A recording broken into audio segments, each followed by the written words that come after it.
Well, you guys have built one of the coolest companies that I've had a privilege to come hang out at. How the heck do you get to the point that you guys are at right now?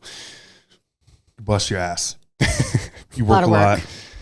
Yeah, a lot of hours, a lot of dedication and discipline. Consistency. Mm-hmm. That's huge. Well, you guys get, all of the time that like, oh, this isn't a franchise. This isn't like a national thing, whatever. And I think that that's a testament to just like the quality that you guys have put together, from the people to the performances and everything like that. Where did this thing start though? Because obviously we've gotten to a point now where we've got a lot of exciting stuff happening, but for somebody who sees just like the end product, how did this thing even come together in the first place? That's funny. Where did it all begin? I just think us traveling, and obviously she did But I think going back even further, like just us coming together in high school, if you would have asked me at that point, like, do you think you'll like be a fitness studio owner someday? I would have been like, hell no. And if you had said, do you think you'll be married to Peter Vanderloos and have 3 children and a fitness studio at that, I would have said, absolutely not. But so lay that groundwork for me then. So what's Katie at that point up to? Back in high school is where we met. Cheerleader, popular. Okay, no, not really. And Peter was the kid that came from Central, who was a skater, snowboarder, musician, punk. Long hair? No, he didn't. He was always very clean cut. I liked that about him. But I had bleach ass blonde hair at one point. I was that, you know what I mean? Like where the guys always did that though. That wasn't Yes. like you being weird. It was the thing. Everybody bleached their guys were always bleaching their tips. Yeah. So weird. And I'm pretty sure I had frosted tips, thumb rings, puka shell, the best throwback pics. Yeah. Yeah. And that's when like skaters and snowboarders start to become like popular, where that became like cool. It was like in the 90s. That wasn't why I liked you anyways. I just thought you were cute. Yeah. Like I didn't care that you skateboarded or snowboarded. I didn't even know. Well, I'm just saying that it was intimidating because I like our group wasn't used to hanging out with your group. Sure. You know what I mean? Like I'll we give were him that. We were like skaters, and Yes. we kept to ourselves and did drugs and drank and yeah, but yeah. But I thought you were somehow that cute. became appropriate. Yes. In like the popular. So how did those two things end up fitting together in high school? I don't know. They just did. We just kind of ended up. I don't know. She sought me out. I had a bad picker. I'll just say that. I had a bad picker. Back then, that's what my Aunt Jane would say. She had a bad picker. But yeah, I liked bad boys, and he seemed kind of bad. And so of course my better judgment stepped in and said, go for it. But yeah, no, I told a friend I thought he was cute. And then apparently, I don't remember this. Like, he who? asked me out at a party. Yeah. And he was like, oh yeah, that was so weird. What? Cheerleader? But so we dated a couple years in high school, and he was a partier. He was bad, and it was just not good for me. So I broke up with him on Christmas Day, our senior year. Oh, that was kind of a dick. Devastating. Yeah. What was that Christmas like? Well, it must have been great because he no-showed me. I know showed her, and all I anyway. remember is I was driving around on Christmas Day with like 3 of my buddies, and I was apparently supposed to go to your house. Yes. And I was getting fucked up driving around on Christmas Day, and all of a sudden I look in my rearview mirror, and she's like behind me.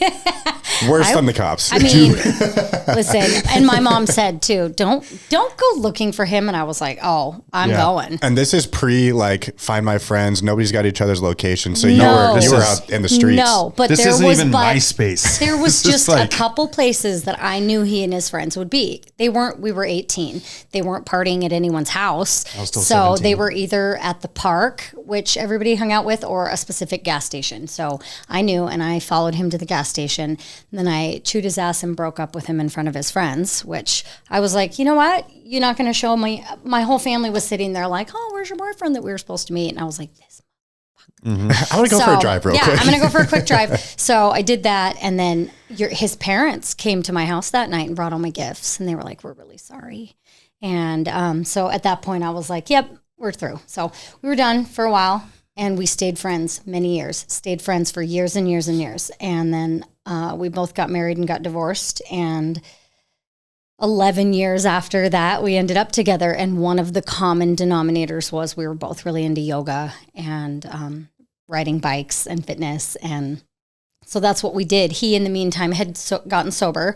And I, in the meantime, had just like gone to school for many years. And so the best part of that story, you missed. The best part? Oh, no. What I messaged you. So I was about to do some shows in Las Vegas. We were in Las Vegas rehearsing, and I was just scrolling on Facebook, and there was a picture of like a glass of wine and sushi or something, and it said "Life of a Bachelorette." I was like, single. Wait a minute. What did I say? Oh, he texted me. He texted me like the next day or not long after and said, Katie B, it's Peter V. I haven't seen you in a dino's age. I was like, bars. That was his pickup line. It. I mean, he nailed it. What he had going for him is that I had known him and still been friends with him for years and years and years. And that was definitely in his character to say something like that. Mm-hmm. So we started just chatting on my BlackBerry. Mm-hmm. I had a BlackBerry and he had an iPhone. Typing from Las Vegas. He was like, God, your typing is so loud. And because the BlackBerries, you could hear the little clicks. Yeah. And which so was satisfying for you, but annoying for everyone else. Yeah, I loved it. But he was like, you're not going to have a PC. You're moving on to Apples. So once we were dating, then it was like onto an iPhone. But I was like OG iPhone. We started talking quite a bit, texting, and then Skype, right? Yeah, Skype. That's all we had was Skype. And so I was in Las Vegas for a week. And at the time I lived in Los Angeles. And I drove back and I said, if I drove up to Billings, would you go out to dinner with me? Mm-hmm. And I did. We did. A 3-day trip turned into 5 or 6. Like 5, something like that. And that's like a 24-hour drive for a dinner date. Long. It's long. Yeah. Why I didn't fly? No fucking idea. I don't know either. But you know what? And I say this to any guys out there or to any girls who have questions about their guys. If a guy wants something bad enough, he'll get it. Mm-hmm. In any guy that has like, it's so true though. Some it's sort so of like fire for something. And you know, maybe I'm the minority. I feel like I'm making not. Excuses. That's like, what I'm saying. Oh, like, I can't because. Or girls that and we get this a lot. I work with nothing but women, mm-hmm. right? So I hear from A to Z about relationship problems and shit, just whatever. Mm-hmm. And I'm always like, no, if he wanted you, like it would happen. Mm-hmm. Like, I'm sorry. And again, I'm older. The game is different. The game has changed. I don't know what the dating world looks like. I don't think people put as much effort because like he said, I literally drove all night to friggin' take you to dinner. And right. Like, I know. I don't feel bad about it. Like I feel good about it. Yeah. I feel like for sure. That shows his, As you should. Did that. So looking back on that moment now, it sounds like you've got like, that's the perfect analogy, I suppose, for like, this is what people are willing to do when they love somebody. Sure. Or when they want something. Yes. Yeah. So it seems like, I mean, after 11 years and being willing to do that, like what's going on through your guys' minds at this point? Is it like the excitement of, holy shit, this is coming back? I said to him on the phone, I was like, I'm not going to go out with the same dude I dated in high school. He's like, no, I'm different. Maybe it was me proving that I wasn't that person. Yeah, maybe that was also part of why he drove all night or whatever, because, he had said, I can't remember when you told me or exactly the words, what they were, but it was like, I always knew she was the one. And so he's like, when the opportunity presented itself, I wasn't letting anything else get in the way or you find anybody else. I was going after it. And so I fucked up in high school and I tried to play it off like it didn't suck. Like I was heartbroken that day when she chased me down. And it was my fault. Like it was no one else's, like it was me. All of it was me. And I was just trying to be cool guy in front of my friends. And it just ended. And I was like, fuck. Right. You know what I mean? To myself. Yeah. Not to anyone else. But you're the one that always stayed in contact over the years. Maybe still holding on to it was so strange because thread of hope. As my phone number changed over the years because of certain situations that I was in or whatever, hers always stayed the same, but I always had her number. So weird. And every year I would pop up and be like, hey, a new one-liner. But she would always fucking answer my call. And we would always talk for hours about things, and then we wouldn't talk again for a year or 2 years or whatever. Like I always stayed, I always checked in. You know what I mean? He was. It was strict because I wasn't like that with And when anybody. MySpace came around, you contacted me via MySpace. Hey, how you doing? And told me that you had gotten out of treatment and was sober and in a band, and I'd love for you to come see. And I'm like, I'm kind of in a relationship. Yeah. And so it was kind of, but the moment he saw my status change or whatever on Facebook. Yeah. I was like, dude, done. Like, And you never know. And I was like, dude, at that point, I think I was like 3 years, maybe 4 years sober. I think when we got back together, 3 years sober. So you came, it was like a 5-day trip. It was only supposed to be a couple. And then when you were leaving, you were like, I don't know how the kids do it these days, but and he didn't say anything. And I was like, are you asking me to be exclusive? And I was like, cause I'm not planning on dating anybody. I was like, yep, that's but it's long distance. So, And then she booked a flight to LA and was there. He drove off and I had a tear. I was like, I haven't seen this guy in freaking years. And I was like, oh, he's leaving. And that was a really fun 5 days. And so I went in and I checked tickets. And I called him and I said, hey. Booked a flight before I even got back to LA. Yeah. I said, what are you doing in 5 weeks? He's like, I don't know. And I said, well, do I fly into LAX? I don't even know where to go. And he's like, yeah.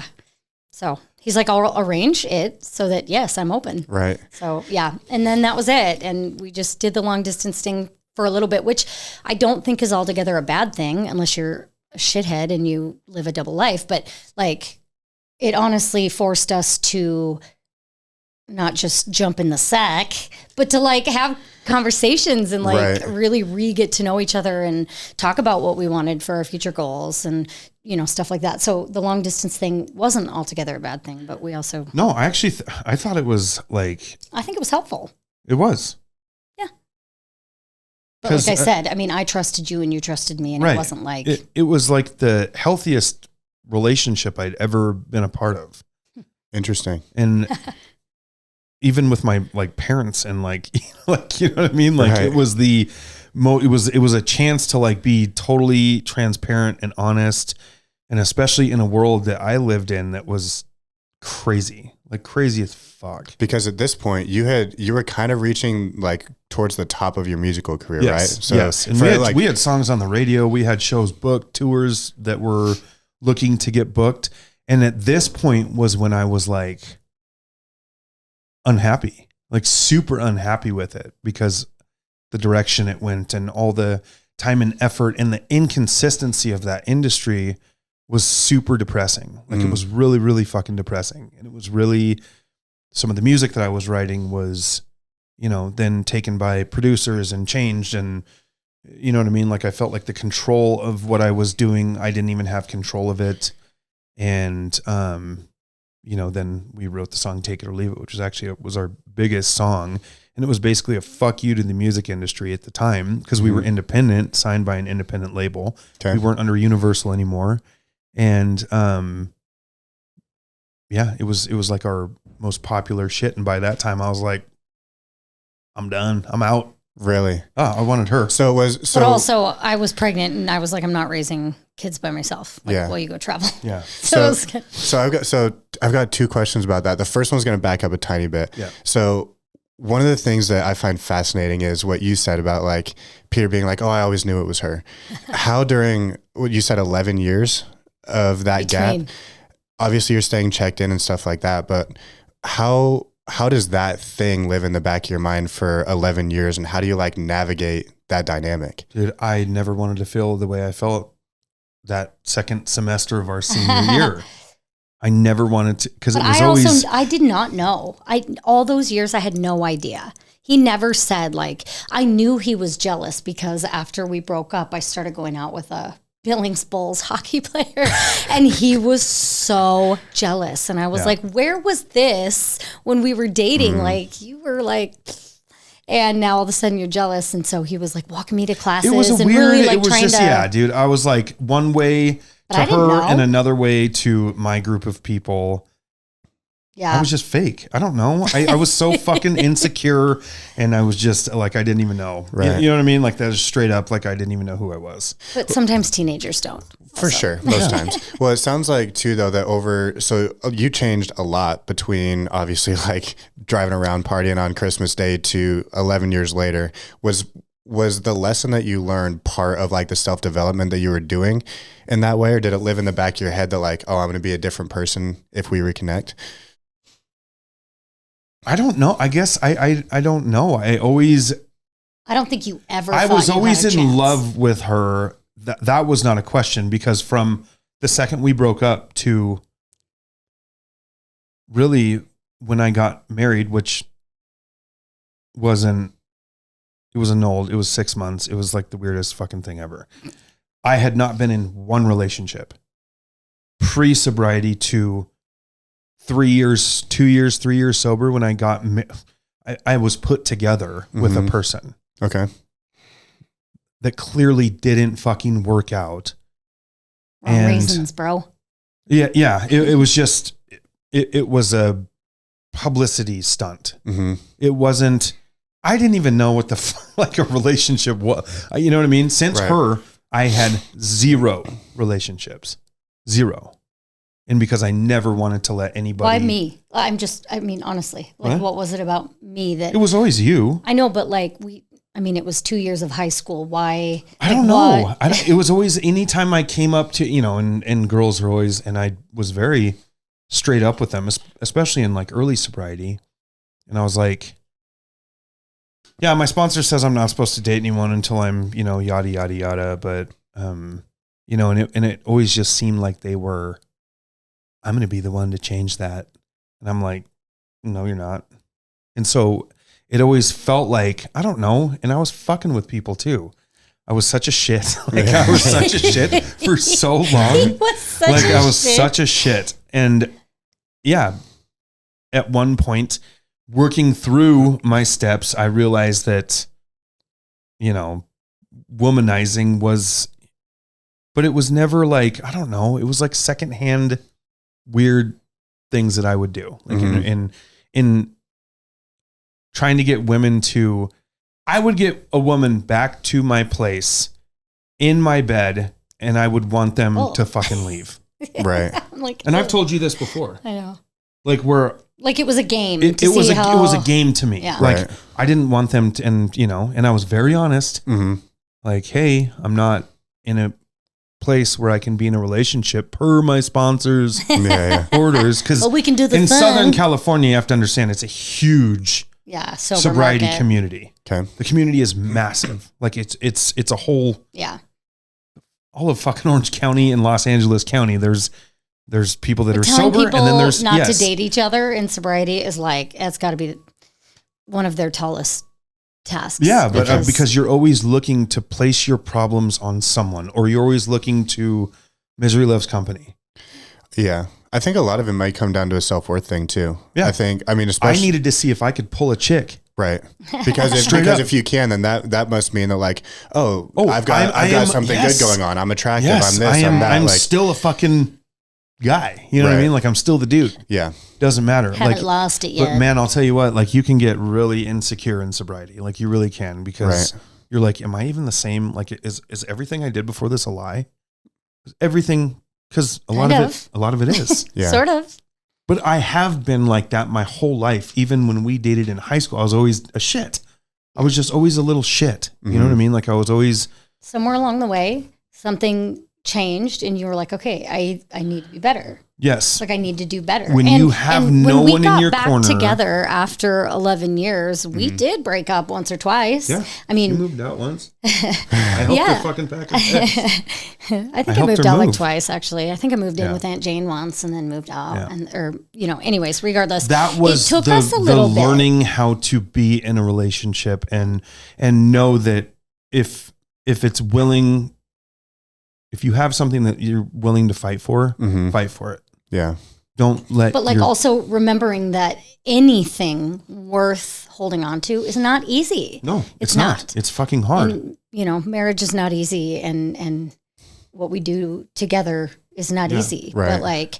But from the perspective of our videographer, it probably looks great. We're, having fun, working out in the lights, but that's not the reality of our life. I mean, that's 1 hour to 3 hours of our day. Right. The rest of it is, hustling at home and doing parenting and activities, and now we're grandparents. And so, I mean, there's a lot more to it. And, us working as a team, that's really Yeah. So I'm curious, one of my favorite like turning points in your guys' story is when you were talking about being at the height of the music career and just looking around being like, I'm good. We just wrote our biggest song. On paper, it's kind of the thing that like everybody on Instagram and in movies and stuff like that is trying to say, like, this is the goal. You've got, your priorities fame, change, your priorities change. Yeah. So I'm curious, like, once you have that shift and it's like, okay, I want nothing more than this relationship, I'm good on the music thing, where does your guys' story go from there? Black Orchid. What's up, everybody? We're taking a quick pause from the show to ask one small favor. When we were looking at the stats of the show, we noticed that most of the people that listen consistently actually aren't subscribed to the show yet. So the one ask that we have today is if you could take 10 seconds and whatever platform you're listening on right now, head over to our page and hit the subscribe button, and it would be a huge help for us. Growing our subscribers helps us bring on more awesome guests, and it really helps us build a community of people like you that we're trying to foster with this thing. So that's the one ask that we have. Please go hit that subscribe button, and let's get back to the show. Black Orchid. Yeah, immediately. So we built a house, moved in with his parents for a month and built While a our house. house was being built. Yep. We moved in. We got 50-50 custody of Cam, which was great. We had Ari. And so we were, we went from 0 to 2 kids. Oh. And a house. It was because when he lived out of state, he saw Cam on summer, Christmas. But once he moved back, then it was like, okay, we want like a regular schedule. So we did that, worked out a 50-50 agreement with his mom.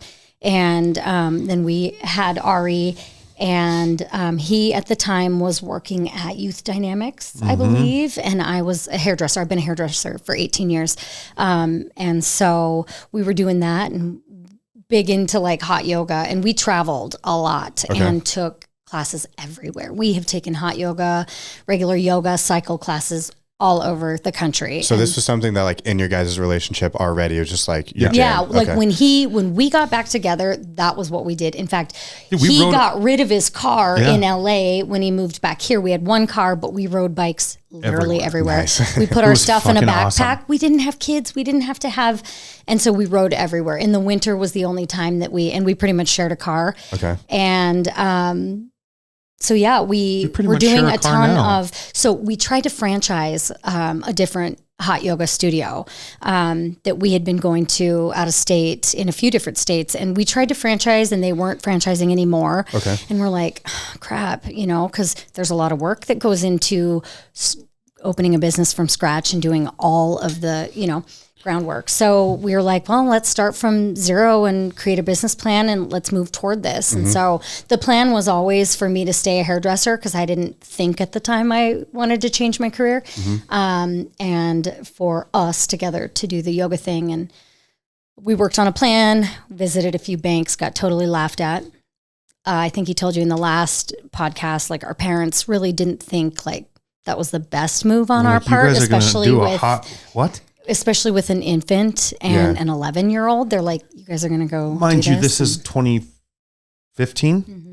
2015. Probably 14 working on the business plan. 15 when we finally came to fruition. Yeah, 14. In 2014, like how old were you in 2014?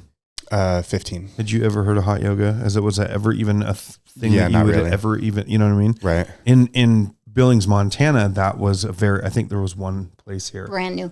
Relatively new too. And we're coming from traveling from places where this is fucking line out the door craze, popular, all these niche studios are taking over. But we take a little longer in Montana to get the trends. And so everybody here, especially the banks that we're trying to get loans from, they were like, no, that is not. But, we were like, we didn't really have any collateral and we were just kind of like, we were just new. Yeah. And at this time we were like 30 years of age-ish. So that brings up a big question for me, because I think that there's a lot of people that are either business owners or have some kind of creative pursuit that they want to jump into that listen to the show. And all of the time you get this question of like, when's the right time to start, or when's the perfect time to start? Never. So, there's never a right time. And you guys have got the deck effectively stacked against you, right? You've got infants. Everybody telling us that we can't do this. Yeah. Everybody, banks, parents, family, friends, we're everyone. Driving one of our kids to the Heights every day for school. Yep. We've got a baby. Right.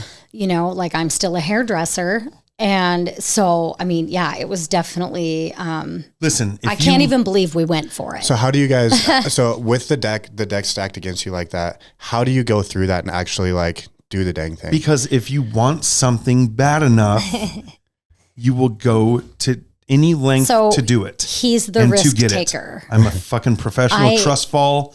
Yeah. Close my eyes. I'm at a cliff, arms out. I am not a risk taker. So I would probably not have said, let's just go all in, you know, because no banks would loan us money. So he and I are like, okay, well, we have a little bit of a savings account. Let's keep stacking it up for a little while.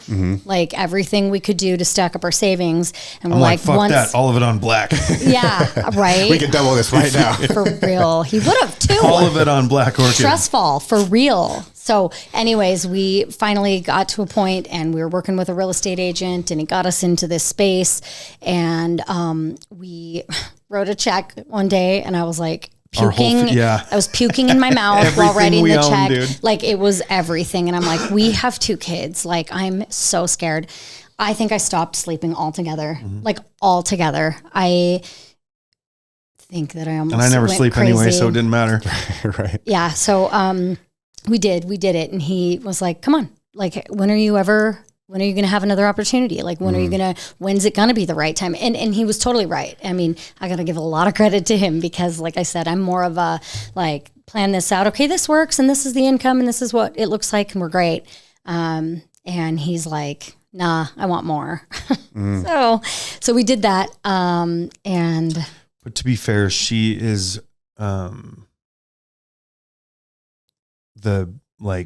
I'm a visionary through and through. She is a person that can put it into,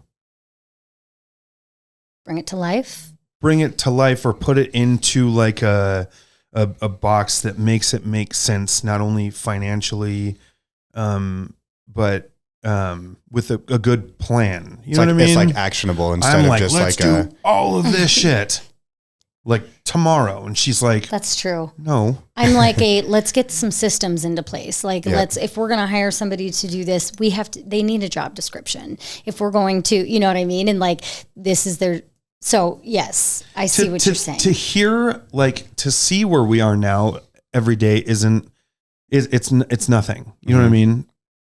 Back when we were dreaming all of this shit up, and I'm like, I couldn't imagine someone listening to us, and I'd be like, imagine a dark fucking room with a bunch of bikes and a stage, like a music venue with like lights and fog and the biggest sound system you've ever heard.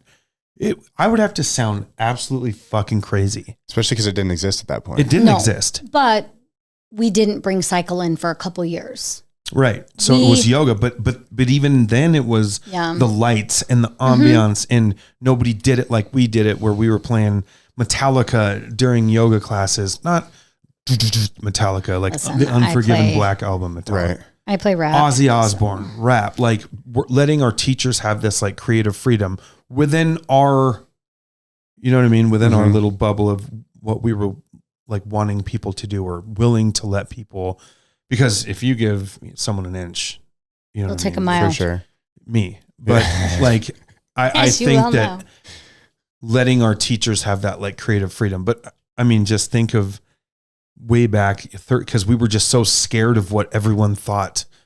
And we're willing to be like, oh, like any recommendation in the beginning, we were like, oh, let's change that for this one person. Because well, I don't even think we had the lights and stuff when we very first. It was like we had the sconces dimmed and yoga. They were dimmed but I think the music was the big thing. Was right out of the gate. Was lots of places that we had taken yoga we had noticed like, I don't want to listen to like congas and I don't know. I didn't want to listen to like yoga music. Right. I wanted to listen to regular music that I listen to while I move my body. So that was kind of our innovative crux of like who we were, was like, and that's why it's a good thing we never franchised, because we were able to like change the game anytime we want. Right. Like literally one day we went on a trip, just he and I, when our kids were pretty little, and we came back and we were like, we're revamping everything. We went and took a class at this place. It was sick. Our management and staff fucking hate it when we every time we go on a vacation. They're like, "What are they going to come? We're changing everything." Yeah. What are they going to come back with? Yeah. And it's cool to go. Now I say every time we go on a trip and go to somewhere else's place. Now we're not as impressed. It's actually a lot of disappointment. Mm-hmm. I would have rather had a Black Orchid class. And we have hundreds of members that say this shit anytime they go. So, or someone that's like, your prices are ridiculous. And I'm like, well, go down the fucking street then. Mm-hmm. See if you can get, your price and the class that you want. And, we'll see you in a couple months. And we always see them in a couple months. Mm-hmm. They're not you guys. I know. Like, that's why we charge what we charge. But we're not out of line. We charge what every other comparable studio charges. We're very comparable to not, anybody. And we have, we don't gouge anybody. We're just relative to. Our teachers are the most certified, the most qualified, the most professional, the most uplifting, positive people that you'll ever find at any business. And that we pride ourselves on having that for sure. Mm-hmm. We've found our people. For sure. So when you guys are, I'm fascinated with this whole like impetus of your guys' thing, because it is like, I was in a situation where I went from like the corporate world into starting the agency that I started, but I didn't take the big, like huge money risk and have a bunch of overhead. And I was able to like make time the thing that I was sacrificing, where I worked 90 hours a week, but I didn't have to sacrifice money or will I have a roof over my head or anything like that. And so I'm curious, like when you guys are in this first stage and you sign that check and it's like, okay, all of our chips are in, we've got kids, we've got a new house, we've got all these things. I've never been in a situation where I had like a partner in that, either, relationship or a partner at all. So I'm curious, like, what's it like with your guys' dynamic going into a business together for the first time, having all of your chips in this thing? Like, what's that dynamic like while you guys are getting this thing started? Keeping me on a leash. Fair. Yes, he's the dreamer. He's the trust fall. I'm the like, bring it in. Let's talk about it and let's strategize and, financially make it work. But I think learning compromise. That is, I'll say that to my fucking dying breath. Is I think compromise. Our relationship, not only at work, at home, with kids, parenting, everything for me personally was learning how to compromise. I would have to agree too. And I wasn't successful obviously in other relationships either. So I wasn't quite doing my part. And I guess maybe when the right person came along, I was willing to. I never wanted kids either. And when I met him, I was like, yeah, I guess I could see myself maybe having one or two. And I said I'd never date anybody that had kids too. Like I had some standards up there because I had already been married and I didn't want to do that again. Mm-hmm. I was 29, I think, so I was just like, I was in it for the real deal. And I wasn't trying to dick around with like just dating a bunch of random people. So, when I knew, I was like, okay, I have to learn to like be okay with certain things that drive me crazy. Right. And I know I do stuff that drives him crazy. I know I do stuff that drive all three of our kids crazy. Like, because I'll see their faces and I'm like, oh, that drives them nuts. I know they hate it when I do that. So compromise was huge. And that was probably some of the reasons that we like broke up a couple times when we first got back together, is because, bullheaded. You're an addict and you're selfish. Yeah. I'm just kidding. I'm not saying, I was unmarried and no kids and I was selfish as hell too. And so learning to compromise was huge, and learning, yes, like, are you willing to die on certain hills? Because sometimes it's don't like, sweat the small shit over it, like you could sit here and start a huge World War III over it, or you can walk away and maybe revisit later. But yeah, like we definitely, we've had to learn. Yeah. How do you guys figure out what you're willing to compromise on? Because you're not only building a relationship, but you're building a relationship and like new parenthood with an infant and new business partnership. So there's a lot of compromises that happen with each of those. But step parenting's really hard too. And step parenting. Yeah. So during all of those things, how do you decide like what to compromise on? And then which things are like, this is core to me. I'm going to like continue building in this direction. I mean, sometimes I don't know why he wants something done a certain way so badly and vice versa. And so for us to just be able to have a conversation and me to be like, listen, this is why this is important to me. And it really irritates me when, you know, this employee does this and you let them get away with it, or, you know, just something like that. And he said, you know, okay, you're right. You know what? That's your area. Or if it's something on the cycle side where he's like, no, you don't do this on the mixer, or, you know, I have to learn from him. And yeah, don't touch the knobs. They are how they need to be and calibrated, as he says, where they need to be. But, you know, I had to learn my lane. He had to learn his lane. There's things I'm not good at. And that's where he shines. But we converse about everything together and we make every single decision together, her and I. Yeah, we don't. Unless it's if it's silly, one of us will make a decision. Shit, I'm like, no, I'm good on that. But when it comes to anything, hiring somebody or letting somebody go, or this, that, or the other, it's always something, because I would hate to do something in him to bring another fact to my attention that I was like, oh crap, had I just talked to him about this? Right. You know, but also, I don't know. Yeah, we have a lot to lose if we don't make it all work. Yeah, you know, like, I mean, if I can't do Black Orchid without him, period. Yeah, I cannot. And vice versa. And I can't raise all of our kids without him. I mean, I think people single parent all the time and it's doable. I don't want that. And I want our kids to grow up with, you know, two parents, and I want them to, you know, I want them to see that throwing in the towel isn't, you know, the answer, and the grass isn't greener. The grass is greener where you water it. So, you know, I could get pissed off at something silly and move on and have newer, worse problems elsewhere. So, you know, I mean, he and I have a lot at stake, and neither one of us are willing to risk any of it. I love my career. I wouldn't want to get up and drive to work at 4:45 in the morning anywhere else. I would be livid if I weren't going. Because we literally do everything together, and we'll see people doing, or like go to the DMV, or you know what I mean. And I'll just be like, imagine doing that. Like, nothing against anyone that works at the DMV, by the way, because we actually have to go there and get your test. So, nice. But don't piss them off right now. Yeah, don't do that. They're gonna put dickhead on our plates.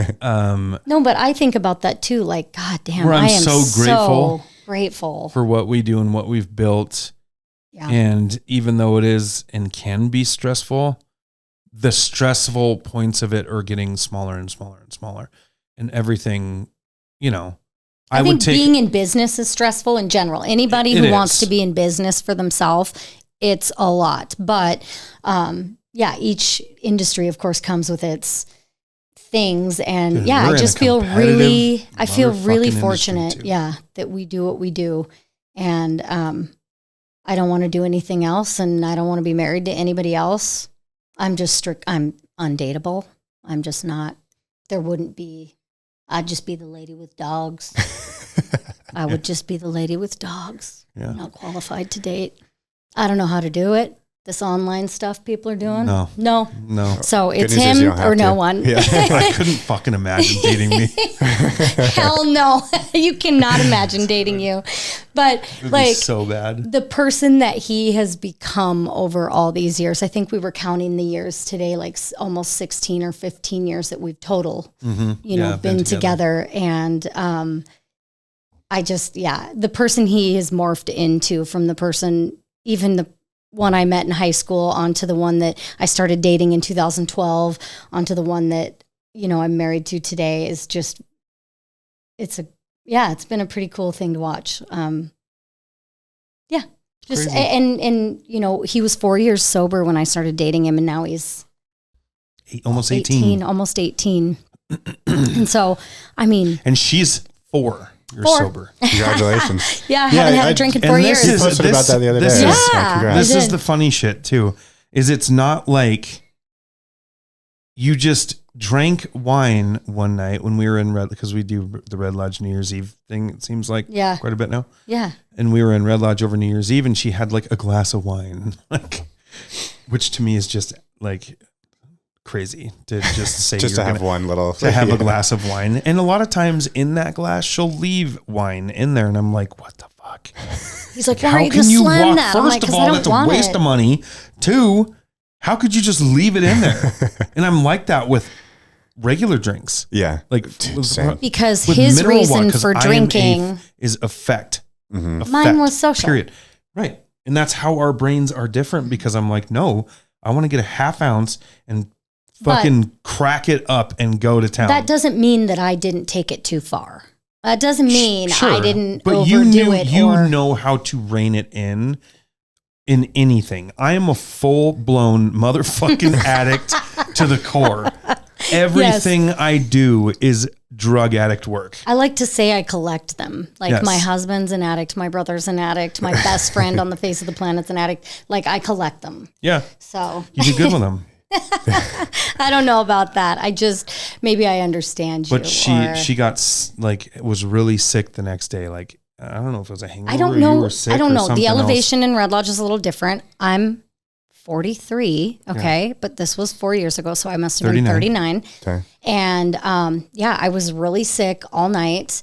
And I was so upset with myself because we had 2 full days of skiing with all 3 of our kids planned. And I was so mad that I would go and do something that could like hinder my ability to have fun or like have a really good day with my kids. And, you know, I'm very well aware that, you know, our time here is short. Mm-hmm. You know, I lost my dad as a young kid. And so I want to spend all the time with them. I want to see every single thing they do. I want to watch them grow. I want to experience. And so I was really like upset with myself. I was seriously like embarrassed. And I was like, why would you do, you know? And I said, I'm so pissed because it's not like I even sat there and got drunk or did anything. I literally we went to bed at fucking like 8. Yeah. 9. And so he was like, he just made a bet. He goes, I bet you can't go like 365 days. And I was like, I had to sleep on it. I said, I'll give you an answer tomorrow because I honestly, if I've learned anything in 4 years, it's that I didn't fully trust myself. I trust myself now. Mm-hmm. I know, like, I don't. What's been the thing that's changed with that? I proved to myself that after 365 days that wasn't that big a deal. I was like, I didn't miss anything. In fact, I gained. It's such a cool accomplishment. 4 years ago was when we started really working on Bozeman for the second time because 2020 kind of got in the way of that a little. But 4 years ago, and when I gave up alcohol, I gave up a lot of things. I also like decided I wasn't going to be on like antidepressants and shit anymore either. I was like, I can give up alcohol. I'm giving this up too. If you've ever been on anything like that, it's kind of a wheel that continues. Like you're on it and then you want to fuck your life up and go off of it and see how dealing with stress is, or do you want to just stay on it? So for almost 20 years, I was just on a continuous, I stopped taking everything. I literally stopped everything when I got pregnant with our children, but otherwise I was right back on it. And, you know, their advice to me was always wait until it's a not stressful time and go off. And I'm like, that's not realistic. That's never going to happen. My whole life is stressful. And so, I was like, I gave up alcohol, and I think it was 2 years post alcohol. And I knew at that point, like I never probably wanted to, I don't know if I'll ever have another drink again, if I'm being totally honest. I don't want it. My life's really good and I feel really good. And, you know, people tell me I don't look totally my age. So I like that. But it's done so many good things for me that I would never go back and fuck it up. And now I look at, my eyes are wide open. I'm clear. Like I'm like looking at things going, everything that went wrong in my life was alcohol. Everything, every time. something went wrong. It was alcohol. And I was like, it's not worth it. And so that for me has been super eye-opening. And yeah, at that 2-year post, I was like, I'm done with benzos. I'm not going in to ask for a prescription. I'm just not. Yeah. I've got yoga. I've been to a million therapists since the age of 10. So I was like, I can handle this. And that was really hard. That was maybe that was tougher than booze. Oh, 100%. I've been told that it's harder to come off of those than like meth. Yeah. And I don't benzos, know. yeah. I've never, The whole fiber of your life is wrapped around unnatural chemical that's being pumped into your body to make you feel a certain way. Yeah. And then all of a sudden you have all of these feelings and you don't have that particular chemical to tell your brain that it's going to be okay. And you have like freakouts. And I remember going through, I remember going through those, and she's like, maybe I should just get back on them. I'm like, fuck that. No, it was the other way around. You said, are you sure you want to do this? Well, you said, I went through detox. I said and I didn't. maybe downing your prescription. Which I did. But we get to the point where because when I got sober, they wanted to pump me full of shit too at the treatment center. They wanted to pump me full of. No, I started taking them every other, and then I started cutting them in half, and then I weaned myself exactly the way the doctor told me to do many years ago when I did everything. But like at the end, when you don't have, I wasn't going back to the doctor. I wasn't going to go. I mean, we're self-employed, so let's just say our health insurance blows.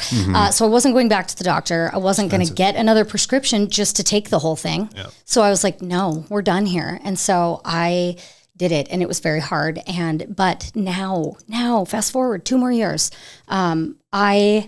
it's out of my system. It can take up to 18 months to get out of your system. Can you even believe that? Yeah, because I did talk to some psychiatrists and stuff like that. And I was like, dude, this is hard because I get these little like tremors.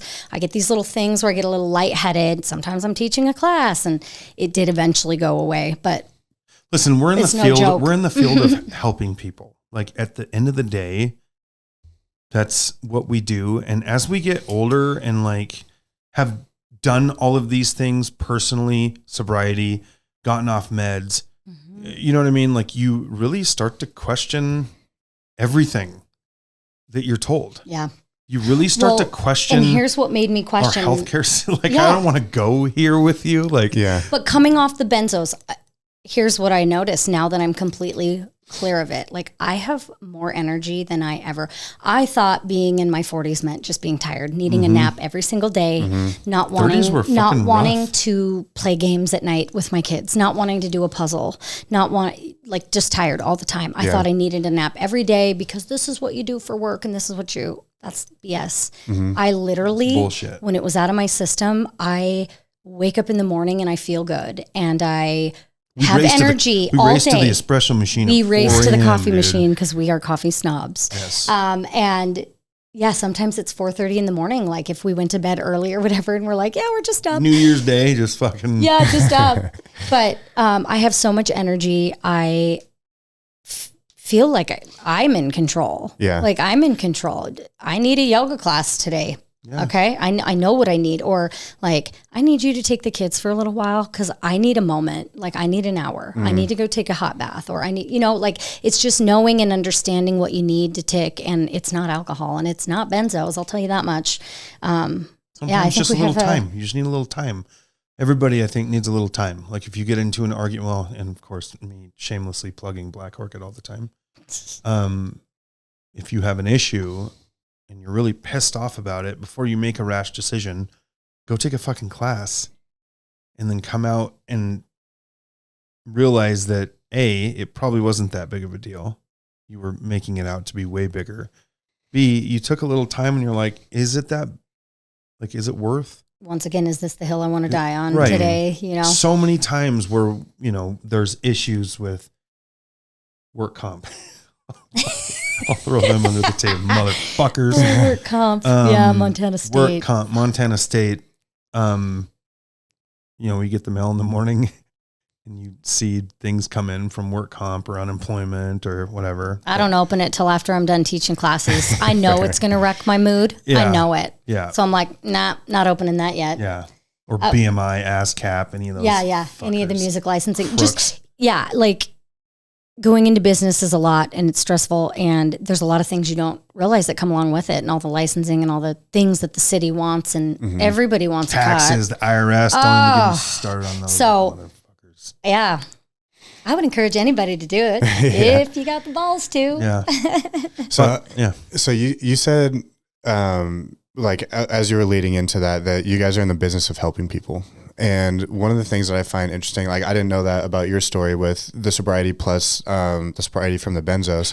And so it seems like between your guys' journeys, there's so many different things that have stacked up that make you uniquely qualified to help people. Sure. Dude, and we're not fakes. Right.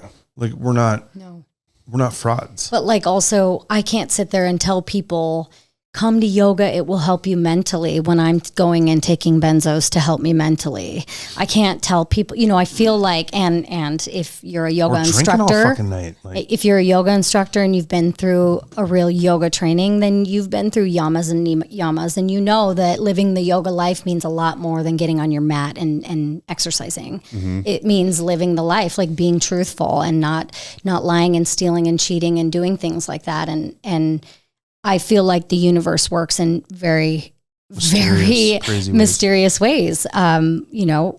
So we've, as an example, yes, we've been stolen from many times. Employees, people who, broken into, but people who, change their account 300 times with 300 different email addresses so they can get the cheap special. Yeah. And so, yes, we have, but like, I feel like he and I are two of the most honest. We've literally walked out to the car from Target and walked right back in and been like, shit, we didn't pay for that. It's on the bottom, a $2 item or whatever. The other day he found a envelope. It was so sad. It was right before Christmas. It was a little Ziploc of cash. It looked like a little kid's maybe in the parking lot of Walmart. And it was like $40. And our kids were with us and we were like, we're taking this back in. This is not our money. Karma's also real. Because karma's real, but also like that was an opportunity for us to show our kids like somebody needs this. This is somebody's $40. And I think Ari was like, why don't you just keep it? I'm like, because it looked like it was a little kid's. It was going in there to buy presents. You know what I mean? It was somebody's money. And they literally thought we were weirdos. We're like, hey, we're just not taking this. Like, I don't know whose it is. It's maybe it's yours now. I don't know. I'm also the first person that's not going to take a selfie of myself handing a bag of cash back to the Walmart customer service center, because I do see a lot of that shit, and it feels thought about so even disingenuous. Saying the fact that you took it in. She knows I hate. Here's $1. No, yeah, fucking hate that. Giving for the wrong reasons, doing anything for the wrong reasons. I know I'm the first person that'll jump out of the passenger side and go help someone broke down on the side. Or she's like, "What are you doing?" And I'm like, "This guy's broke down. You gotta fucking help him out."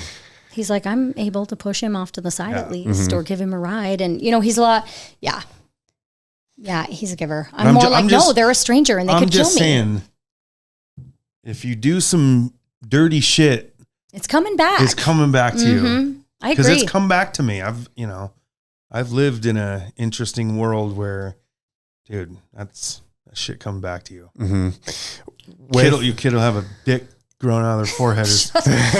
Literally, he said that when I was pregnant with Ari because we got home from Walmart. I said he's going to be born with a fucking dick coming out of his cheek or something. So me being the one who makes everything work, like I'm going through the receipt in case something doesn't work with the fan. We bought a fan for like a box fan. Yeah. And I was like, babe, this fan's not on the receipt. And he's like, I scanned it. We did self-checkout. And I was like, it's not on the receipt. Like if it doesn't work, we're effed. And he's like, so we couldn't find it. We didn't have another receipt. There was no second transaction. We took it back, went to the Walmart counter. I had to explain it like 4 times. I was like, I left and didn't pay for this. I thought we scanned it in self-checkout.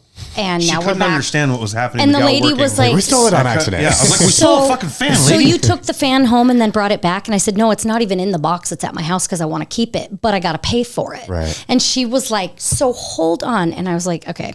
We stole the fan. It's $30. I owe you $30. Can you charge me $30 for something? Because I'm not walking out of this store. Because he said I was really pregnant. And he's like, if you don't take that back and pay for it, our kid's going to have a dick coming out of his forehead. And I was like, okay, we're taking it back. So Don't wanna speak anyways, that way. karma, Because we that did shit's not. caught up to Our me kids are good looking. so many luckily. times. They don't have dicks in their cheeks or foreheads. But I'm telling you, my karma's God. caught up to me a couple times. Yeah, as it does. Scary. With all of the things that you guys have learned up until this point, when somebody is in a situation where they're thinking about getting sober and they're thinking about starting to work out, like you guys have so many different angles that you've experienced that you can help people with. What are some of the things that you would put in that like best life plan for somebody to put together, whether it's sobriety or hot yoga or movement, like from what you guys have learned up until this point with all of the things you've experienced, how do you help somebody to say like, this is a path that would be helpful for you to be on? Being consistent in something that helps you. Because You know what I mean? honestly, like I could tell everybody on the face of the planet how helpful yoga is, or hot yoga rather, and not everybody's going to agree with me or even try it. So like they need to find something then that works for them. But I think moving your body is maybe first and foremost. Like he and I, backtracking, we always have an ailment of some sort. Like at our age and our physical level at work, we're always injuring something. And so I feel like it's a hamstring one week and it's his Foot. Right now it's your delt or something like, what is it? Your Or lat. rib or It's- something. Yeah, My your lat, ribs, rib, fuck, something. I don't know. He has an appointment Something. today, but like we're always dealing with some sort of ailment or sore here and whatever. And so, but we are far more sore when we don't get up and move at all. And Sundays, for instance, we like to not even leave our house Sundays. There's so much throughout the week that Sunday is the one day where we can stay in our pajamas and I can get all the laundry and we can food prep and, you know, just get ready for our week. Yeah. And so Sundays we might not even, and we're so like, oh, my neck on Sundays because we don't get up and like go to a class or go, is it because our bodies are so used to it? Maybe. But you always feel better getting up and moving your body, whether you go outside and take a walk, whether you, I love to tell people, they're like, I just feel like I'm plateauing. Like I was really, you know, I was losing or I was toning up there for a really long time and I'm plateauing. And I'm like, you got to throw a wrench into your workout. That means add one more class or swap out something. Maybe you do 4 your yoga. diet. Or one little tweak. I try not to set people up for failure. That's the problem, is that so many times in my life, I've started something and quit because it's too hard. Or I don't trust myself and I'm not staying consistent with something, knowing I'm perfectly capable of it. Crazy we're talking about this the first week of January. I know it's really weird. But a lot of it is just staying with it. Get up and do something and do it consistently. Throw something new into your workout or throw something different into your diet. Throw more vegetables in. Or like if I had one like food thing, I'd say hit your protein goals, bro. Like if you're not going to do anything else, like drink tons of water and cut out some sugar and shit, Dude, add then a meet liter your of water. protein goals. That's going to make a difference right there. And then when you've done that consistently for a period of time, come back to me and ask me for another, tip and I'll give it to you. But like if I give you every single thing we've ever done to change and stay consistent, dude, it's going to take you 4 years to do it because it's taken me 11. Yeah. So you're not going to tell somebody like, okay, you're going to go home and be sober and this is how you're going to eat and these are how many classes. It's like, no, because that's failure. If they drink 5 nights a week and you're telling them cold turkey cut it out of your life, that's going to be tough. Right. I mean, I cold turkey cut it out and I was successful at it, but like small things and then people won't fail or as often. Because it is really hard to go in and start adding greens to your morning and then add some collagen and take these supplements and it's like a lot and it's expensive too. Yeah. And being consistent with something for a period of time is like, it's super rewarding, like mentally. I know. You know what I mean? Like doing something and then looking back 6 months later and being like, holy shit, I haven't had any sugar, or I've been going to this many classes a week for this long, or anything, you know what I mean? Like anything that helps you, and you look back and you see an active change in your life and how you feel, how you treat people, how you like, and it's super daunting, but like a good friend of ours told us that, and it really took it to heart. And I look around now and I'm like, it's true. You are kind of a product of the top 3 to 5 people you surround yourself with. For me, it's 3 because I don't surround myself with many people outside of work. I have 2 friends. But truthfully, the people that you hang out with you kind of level up to each other. And so for instance, spending a whole summer living in Bozeman, I watched Georgiana, our general manager up there. I watched how she ate because I'm like, she stays really consistent all year round. Yeah. And she always, you can tell when she's getting ready for a competition because she gets so lean, but she always stays really, and it really boils down to, she is so dang consistent. And dude, she's a fucking beast. She's got more drive and she is more disciplined. I think discipline is another big word. Consistency and discipline. If I had to choose 2 descriptive words to say, it would be consistency and what did I say? I don't remember. Discipline. Yeah, that was it. Discipline. It's true. And I watch her and I'm like, dude, this is wow. So dude, she is like the poster child for consistency and discipline. She is just that. And I love that about her. And she is fucking loyal. Yeah. I think that was another thing that's come up to us quite a bit lately too. Loyalty. Loyalty. Being loyal to. We've found our team. Yeah. This has been our team now, our core team for a while, and it's not going anywhere. And we've had people come on board gunning for their jobs, and we consistently are like, you're not going anywhere.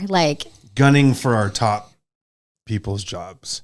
But and it's like Sadie, Haley, George, they're the peeps. Yeah. They're where it's at. And they worth really their weight in fucking gold.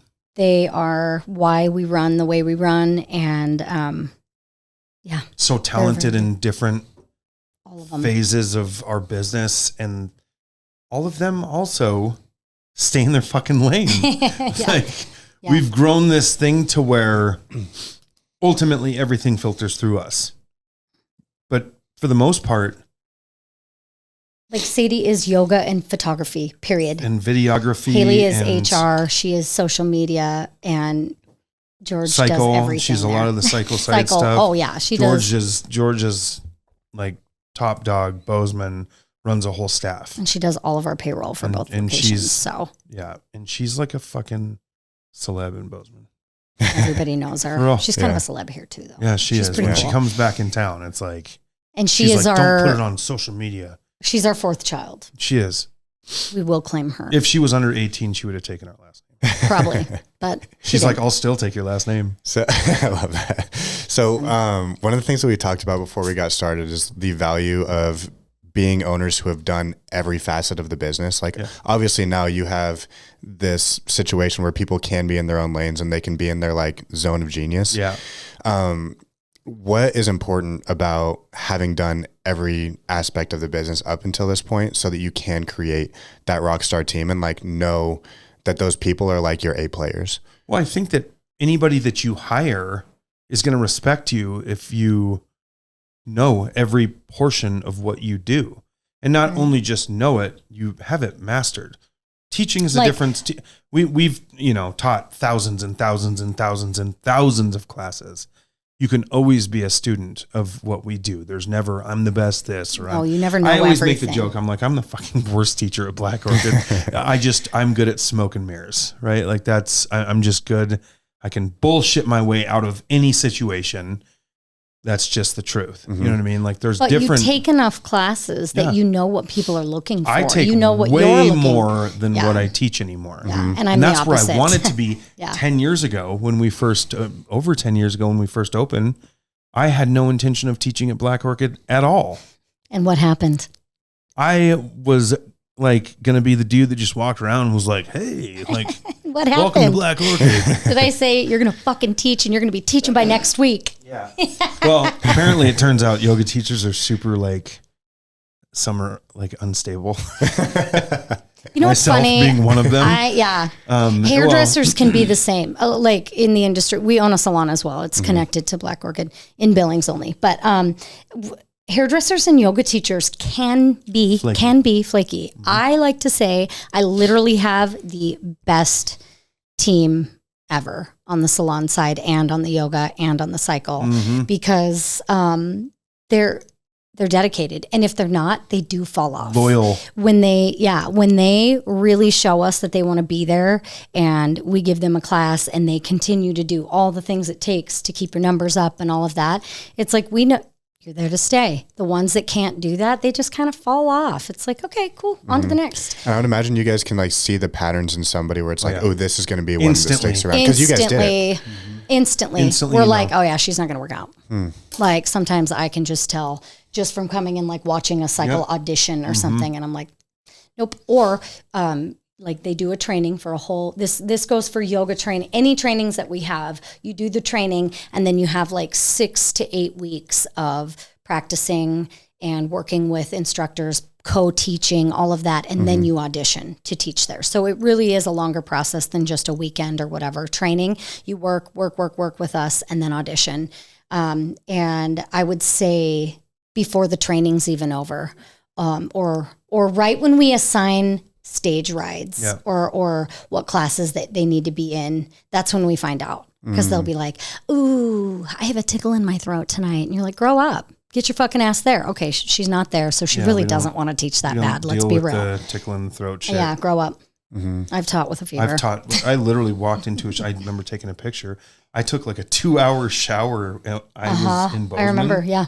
And I sent a picture, and I had a shape class that night at 5:45, which is like the hardest fucking We class. were brand new and we had no teachers. We had no teachers in Bozeman, and I sent them a picture. I had 103.8 or 9 fever.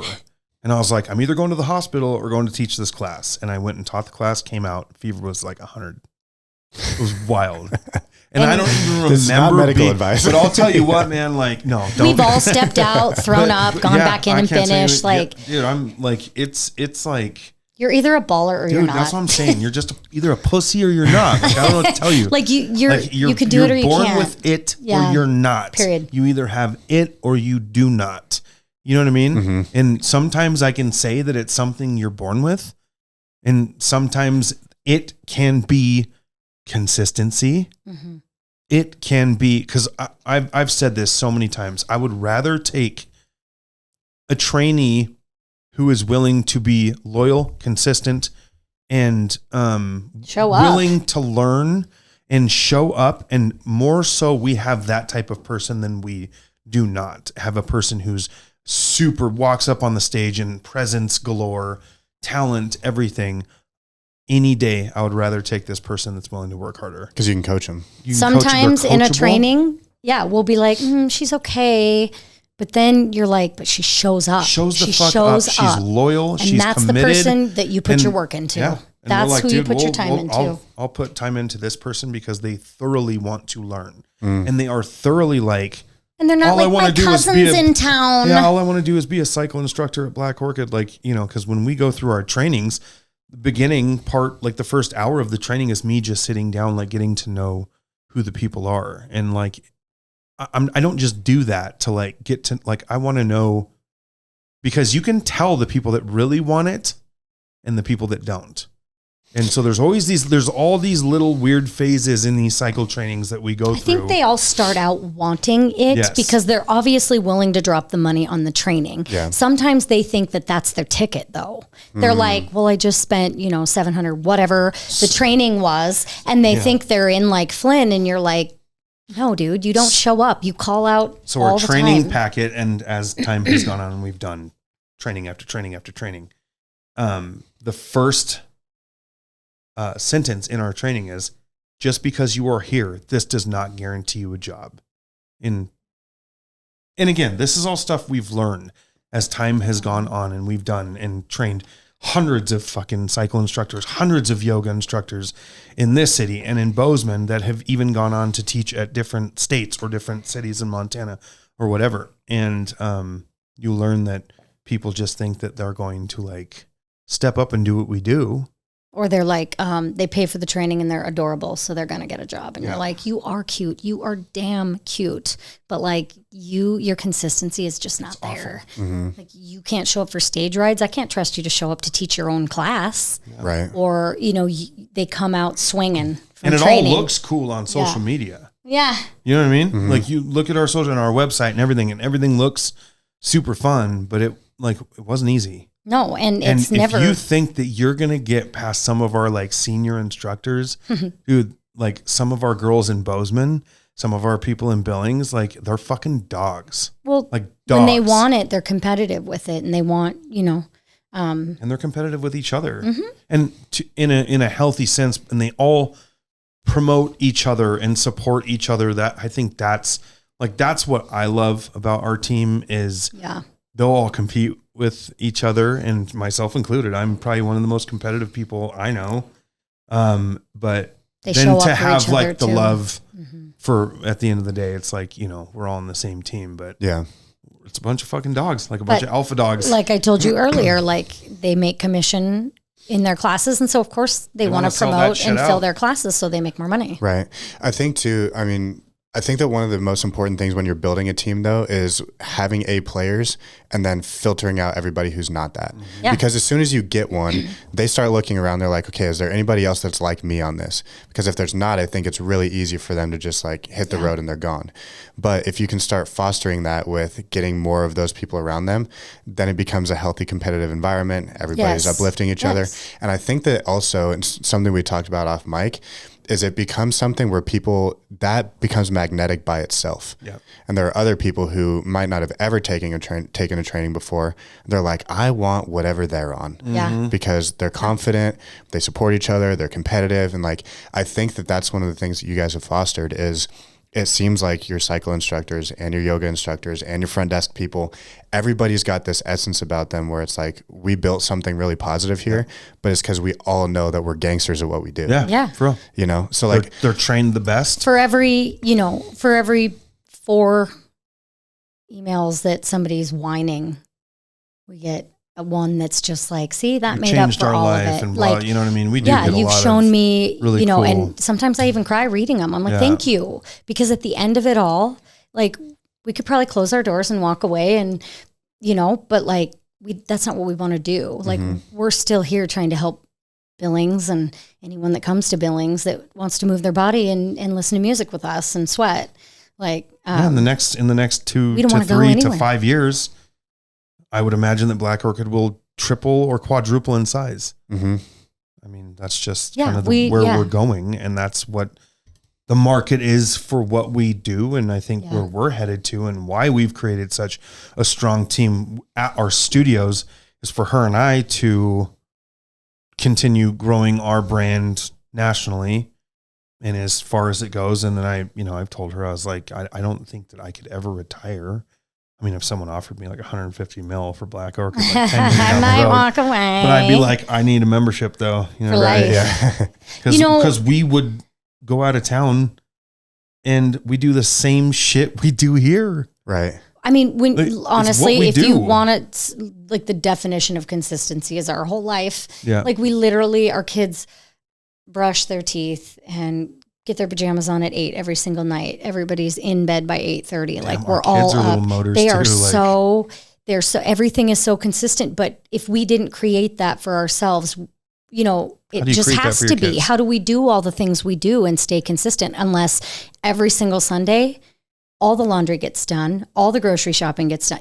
Like if we don't start the week, it's blown. If we don't start it right. Yeah. And so staying consistent and also, yes, for growing the team, I think our consistency was a big deal, but following our own policies has been really big too. And I've learned a lot about that. When our team sees us following the policies, they're far more likely to do it. When they see us press the boundaries, they're far more likely to do it. And so I'm a real stickler on starting and finishing classes on time, period. Showing up to work on time. People carve out that time a day, to be in a class until 10 a.m. or 11 a.m. because they have to be somewhere after that. And you don't know what it means to them for you to be there consistently and have your fucking A game when you're there. Yeah. It's just another class for us. You know what I mean? We're just teaching another class. But for someone who's maybe there once a week, twice a week, 3 times, even the fucking everydayers, the double time, the people that come 2 times because they know every single time they come, they're going to get a show. They're going to get the best class. Yeah. every single time. But like I had, I think it was Audrey Cook. It was Audrey. Shout out to awesome. Audrey. Yeah. She said to me one time. Mother of how many? 4. She's Mother great. of 4. Anyways, Eat and cook. she said to me one time, the quotes that you read at the end of class, like I take that with me the entire day. And I'm like, you do?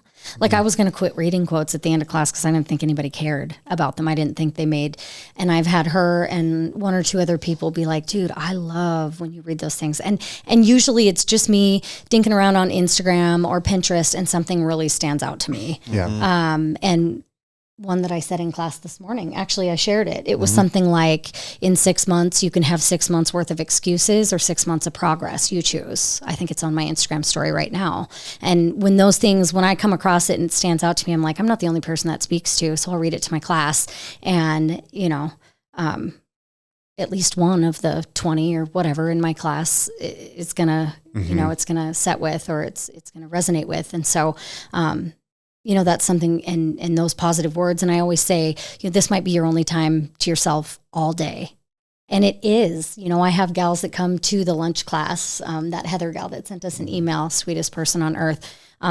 She has 3 little girls, and that is her only time. She's like, I get to take that yoga class, and it's everything she wants. And I always say, if there's a stretch you didn't get that you were dying for today, do it. Yeah. It's your class, dude.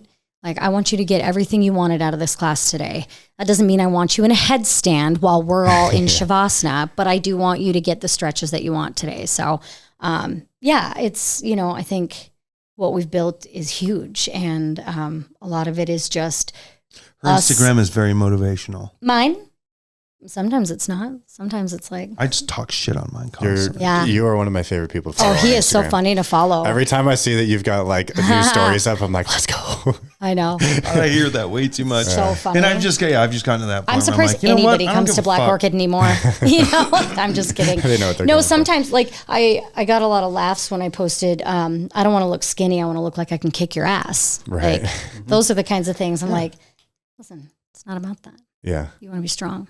Live a long, healthy life. Absolutely. Sorry, we got off on a tangent there. No, that's all right.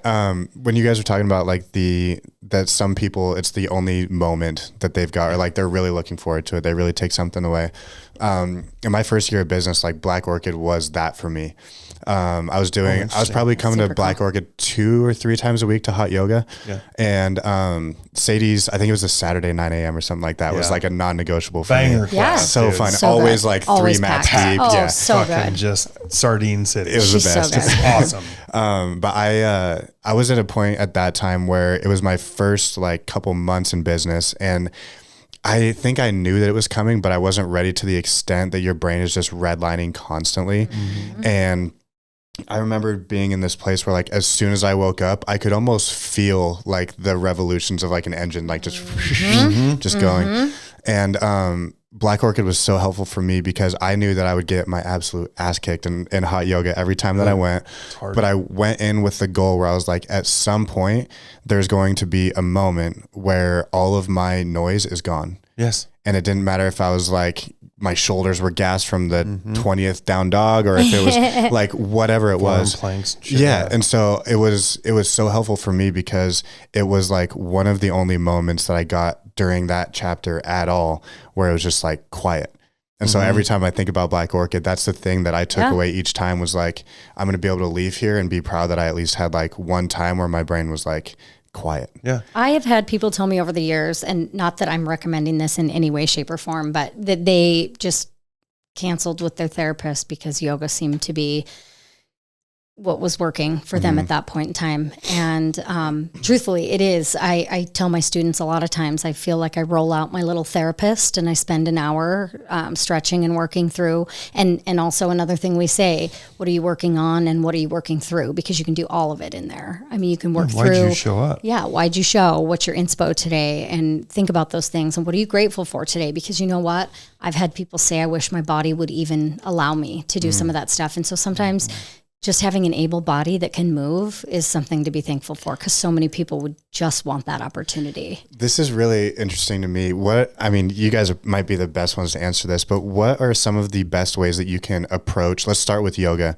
What would each of you say that is like one of the best ways that you can approach a yoga practice, as far as what you're saying with like something to move through? Like, what are the ways that somebody, if they're going in for the first time or they're trying to like improve their practice, what are some of the things that they can be thinking about or like actively working on to improve that?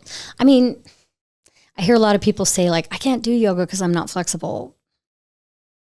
That's why we do yoga, because we're not just naturally flexible. You don't go to the gym because you're fat. Like, also, like, you know we what I live mean? in Montana. It's cold. Like, we go outside and we're stiff. So, you know, some people, and I am an advocate of hot yoga, but some people it's not a fit for. It's not a fit for every single person, the heat. Some people just can't tolerate it.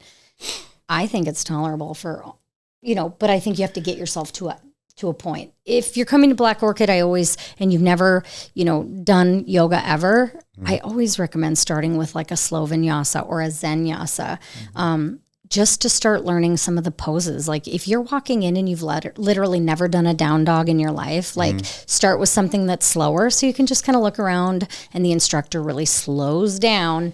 But if you're seasoned, jump in. Yeah. I mean, but don't have the expectation that you have to come in looking a certain way. Listen, our Instagram and all of our social media, they show the people that work for us that want to show up and be in photo shoots.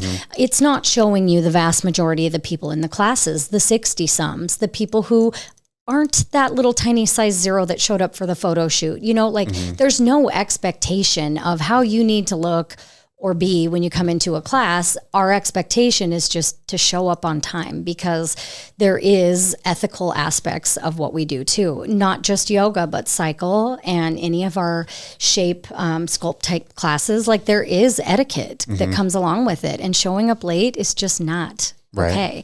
And so, you know, and I have had this out with people, and I know that people have maybe not come back because of it.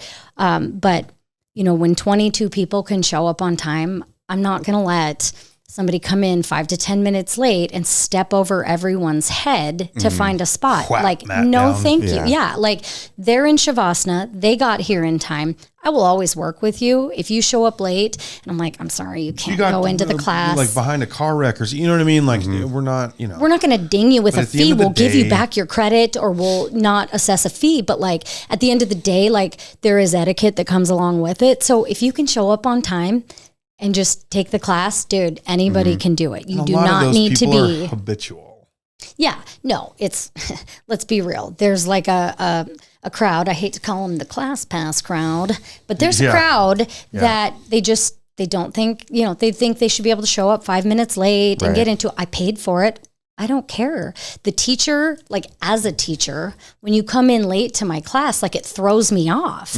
And we prepare our classes. Every moment of our class is pretty much prepared. Like, our teachers put a lot of effort into choreography and all the things that we do. And so, yeah, we don't do, this isn't a scripted deal. Like, no, you know, but when you come in and you throw the teacher off, or, you know, you decide to leave 15 minutes early without telling us that you have to leave, you know, those things throw us off. And sometimes we're kind of like, oh shit, I lost my way. And so, no, or it's if just someone better. has to leave their class and they didn't tell you, like, oh, they hate me. Like, right. Then you start thinking, oh, my class sucked. Yeah. And now the rest of them think it sucks. And then you get in your head and you get imposter syndrome. Dude, this that's is a real thing. Shit. Where you just lose all like everything, and you're like, I'm not even qualified to be up here right now. What am I doing? I'll sit at home and because I have all the cameras for everything. And I even have, I may have showed this to you. But one of my settings, do you see my camera or my setting? Yeah. So it says, fuck the cameras. Yeah. These things constantly go up. Sometimes I'll be sitting, and we're talking about imposter syndrome. Sometimes, like, I'll sit at home and think of like how kind of crazy some of the shit we do. And I'll be watching on the cameras and be like, people look so fucking stupid. What? I've never thought that. I like to watch.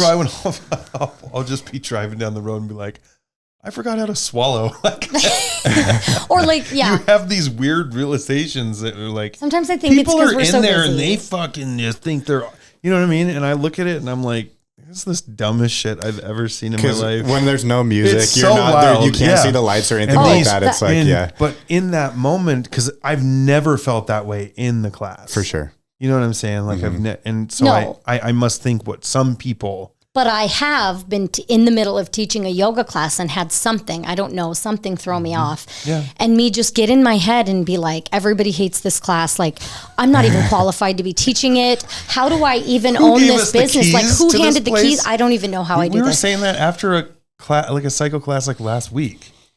We have to remind our staff all the time, like, hey. It was like 90 fucking degrees, and it was so wild in this cycle class, and it was so inappropriate. The music. Yes.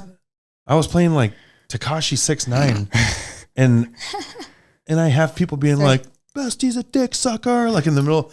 And I'm going like, Oh my God. who the fuck gave us the keys to this place? Who lets us do this? Who let us? Yeah. Oh, Yeah. we did. That's Yeah. who. And So, people yeah. fucking love it. That's got to be so great to hear though, that people that like built this thing and have thousands of hours of instructing are like, yes, it still happens, dude. Dude, yeah. Yes. And like all the time. Sometimes I'm like, hold on.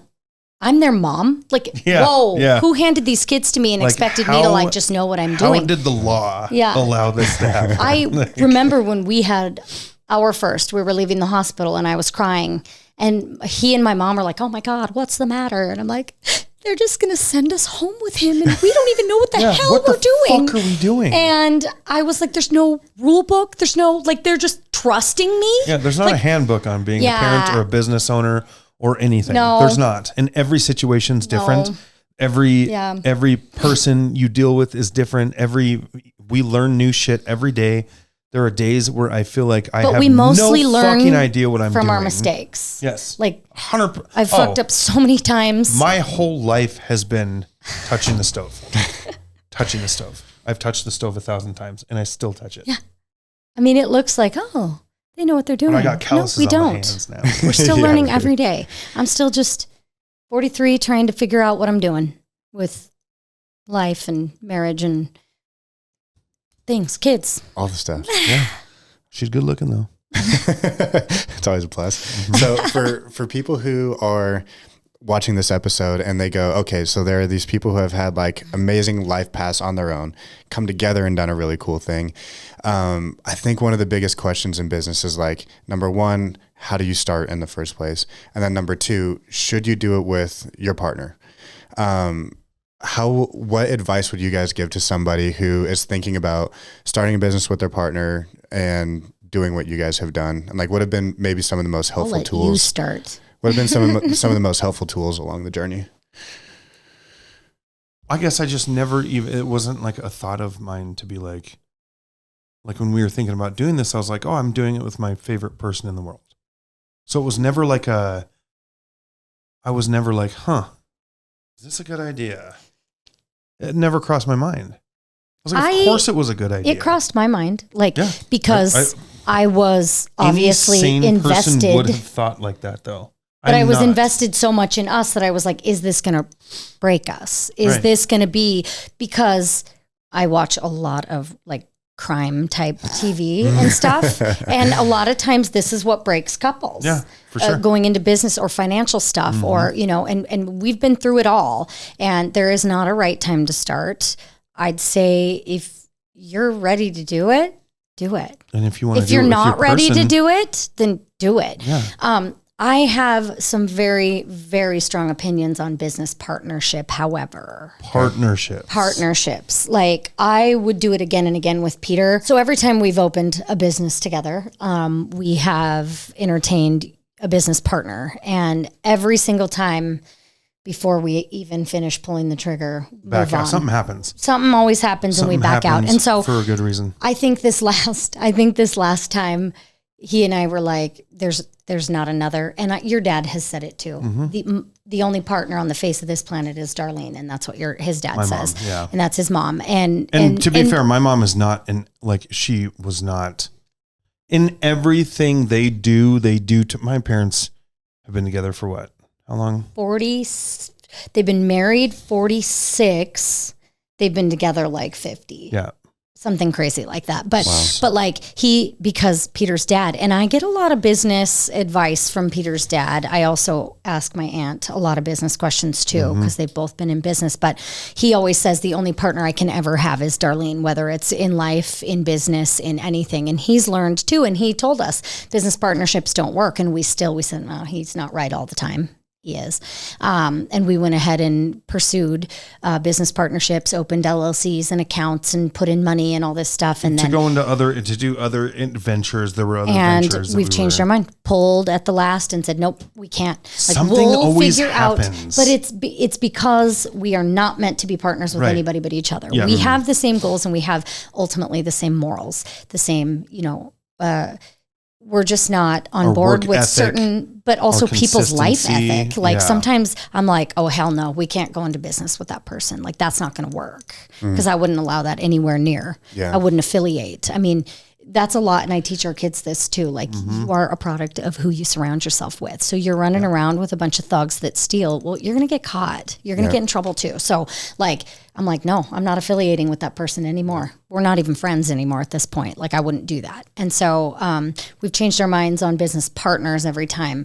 Can everybody in a marriage run a business together? I don't know. And I don't know what my advice on that would be. He and I don't know if it's the history we have together or what it is, but like at one point, or the fact that like we've both been in failed, relationships and like, we don't want to do that. And we certainly don't want to do that to our family. And so we just have so much to freaking, we actually like so much. Other. Yeah, we do. And we never, there's a lot of that I see in relationships and, a lot of people that are our clients, come in with issues and stuff that, divorces we've had people meet at Black Orchid and divorce or get married after they've started taking yoga classes together and get it's wild. And so but I think we are friends above all. Yeah. And there was a point along the way where it was like, are you going to, I don't go do like girls' weekends, and I have very few, I have a very small circle. He and I have both had interesting lives, and I don't want to start over with anybody and be like, okay, going back to my childhood. Like, no, the 3 besties that I have, none of them live in the state, and they know everything about me, everything there is to know about me. And every time we see each other, it's like nothing ever happened in between. But like, we always say we're not taking applications. Like I don't have time to rehash my whole life with anybody, and I don't let people in very well. I'm real closed door. People don't get close to me real easy. And so, but I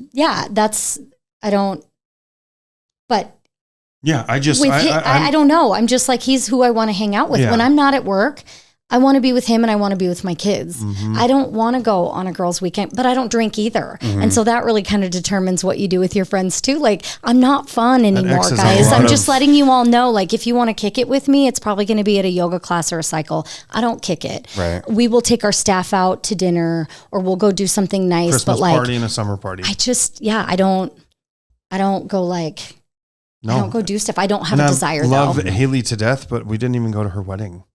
No, and I've told everyone that works for us, I'm like, I'm sorry, we don't do things with anybody. We get invited to all sorts of stuff. Like, hey, we're having our Christmas party. We're just like, sorry, we just don't do stuff. Here's the other thing. Like, not only am I just tired, and we deal with the public, like hundreds and hundreds and hundreds of people a week, hundreds and hundreds in and out of our doors and emails and calls and stuff like that. So we deal with people constantly. So we really want to detach from that. Yeah. But also like, we don't drink and we don't want to be in scenarios. How often do you hear people like, well, I saw him at the bar and he was talking to some girl. It's like, he will never hear some shit like that about you would never, I would never be, first of all, at a bar without him. I would never it would just never happen. Yeah. I don't, I'm not a real touchy feely. So I don't get, I would never, We're fucking awkward as shit. We're awkward. I'm awkward. I told you I'm not dateable. I wouldn't know how. I'm better in this situation. I already knew you, so that was easy. Or teaching to hundreds of people than I am having a one-on-one conversation with someone I kind of know at Costco. For sure. You know what I'm saying? Yeah.